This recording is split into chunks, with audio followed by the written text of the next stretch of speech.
Kamu faham ke baik GST? General Services Tax. You tax everybody. Kalau boleh, tak payah kutip cukai. Nak free semua. Dari mana wang itu? Dari cukai. Kita nak cukai ni, kita buat keputusan. Nak cukai orang miskin, seperti mana sekarang dicadangkan GST. Saya nak bagi faham. Karena kadang-kadang rakan-rakan pembangkang mereka, GST lebih baik. Ni, fahamlah ekonomi sikit. GST ni maknanya broad based tax. Faham tak? Cukai semua. Walaupun rendah. Cukai gula, cukai tepung, cukai makan. Semua. Rakyat semua kena bayar.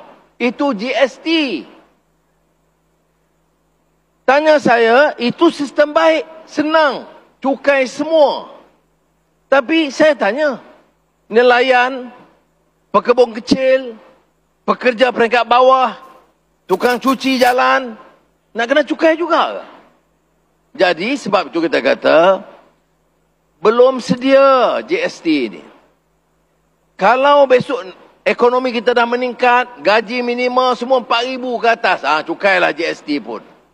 Sekarang ini belum. Kadang di Parlimen Pembangkang ni kena bagi kursus sikit. Boleh Menteri Besar bagi atur kursus sikit.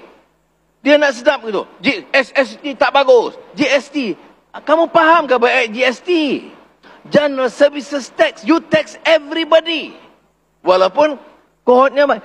Dia efisien. Bagi tanya Kementerian Kewangan, Ekonomi, KSU Ekonomi ada, KSP ada.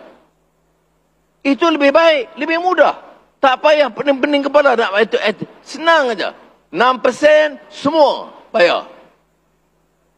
Tapi saya nak tanya, kalau 6% semua kena bayar. Mengapa orang miskin kena bayar? Mengapa orang menganggur pergi makan kena bayar? Jadi, saya minta faham tangguh. Ni juga jadi bahan politik. Tak ada arah sekarang ni. Tak ada benda nak kutuk-kutuk itu.